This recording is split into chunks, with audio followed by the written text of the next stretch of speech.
In this week's Report on Conditions, we'll cover structure fires in Coachella and Canyon Lake, a vehicle into a building in Menifee, and share some amazing photos of an aircraft emergency in Bermuda Dunes. We'll also provide some valuable safety tips to keep you and your family safe during rainy weather.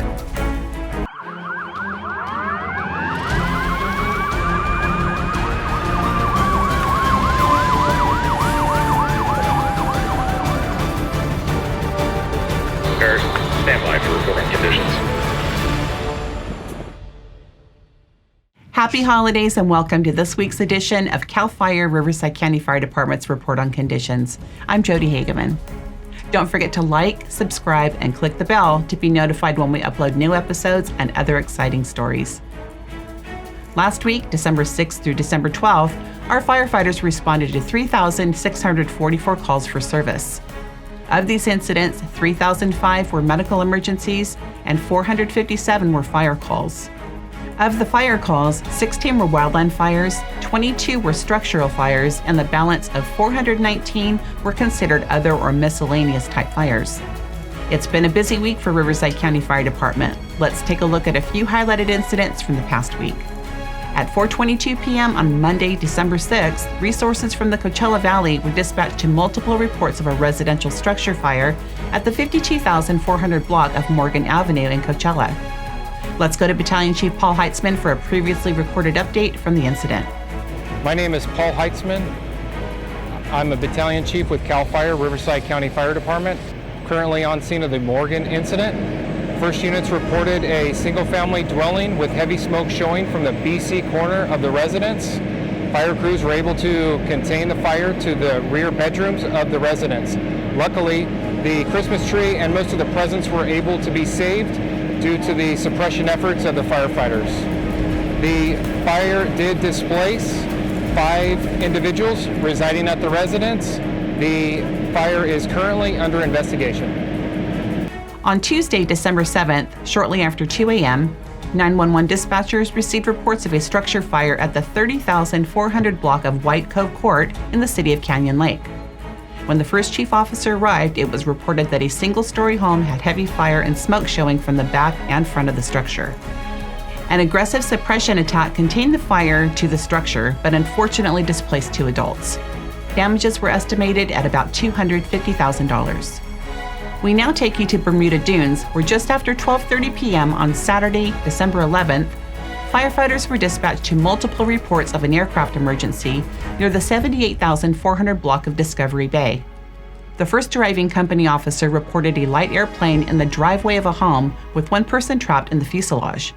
The pilot, who is the solo occupant of the plane, required extrication and had sustained serious injuries and was transported to a local trauma center. Fortunately, no one on the ground was hurt and no damage to the home was reported. Our final highlighted incident of the week occurred in the city of Menifee. On December 11th at 6:24 p.m., firefighters were dispatched to reports of a vehicle into a structure at the 27,500 block of State Highway 74. As you'll see in these photos, the pickup truck had gone through the exterior wall. Fortunately, the bystanders were unharmed. The business sustained significant damage and was red tagged. The driver received minor injuries and declined treatment or transport.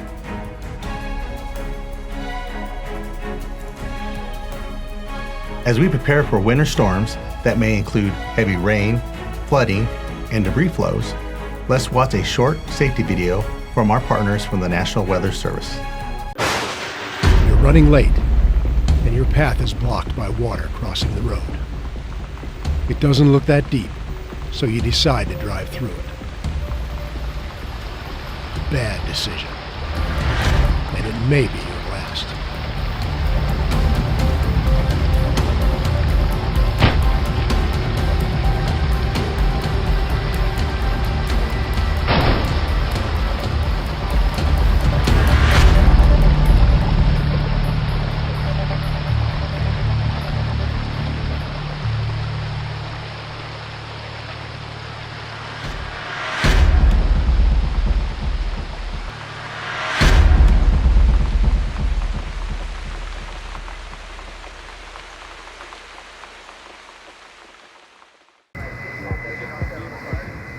Riverside County Fire Department operates a very active hazmat unit that remains busy throughout the year responding to calls. In order to maintain their readiness, several local agencies gathered this past Friday for a drill at Ben Clark Public Safety Training Center. My name is Captain Moffitt. I work for Riverside County Fire Hazmat's team. Today we're doing a Seahog cooperative hazmat training exercise at Ben Clark Training Center. The drill basically is going to partake a simulation exercise of two chemicals mixing with victims. And we'll also be utilizing all our different hazmat teams: Riverside, Corona, Hemet, Riverside County Environmental Health, Riverside County Sheriff's ACT Bomb Squad, and the 9th Cavalry CST. Basically what they're going to be working on today is level A entry in a fully encapsulated suit. This exercise is going to portray, like I said, two chemicals reacting together. They need to mitigate that. They need to do plume modeling to deal with evacuation, shelter in place, and reverse 911 system working in conjunction with Riverside County EMD.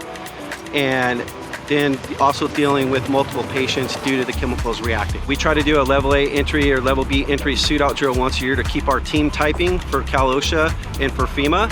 So FEMA allows us to do these drills quarterly to work together so that if there is a major incident within Riverside County, Corona, Riverside, Hemet, we're all collaboratively already working together. We know the players and we can all come together and mitigate any incident.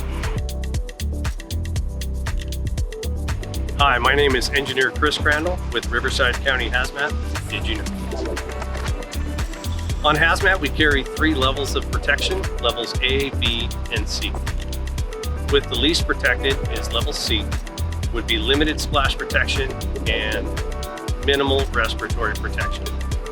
Level B protection would be with limited splash protection, so your turnouts or other limited splash protection with full respiratory protection. Level A protection is fully encapsulated with full respiratory protection. That's going to do it for this week's Report on Conditions. Keep sending us your photos, video, and story ideas on Facebook, Twitter, Instagram, and Riverside County Fire Department on YouTube. From your CAL FIRE Riverside County Fire Department Public Affairs and Community Education Bureau, wishing you and yours a happy holiday season, and thanks for watching.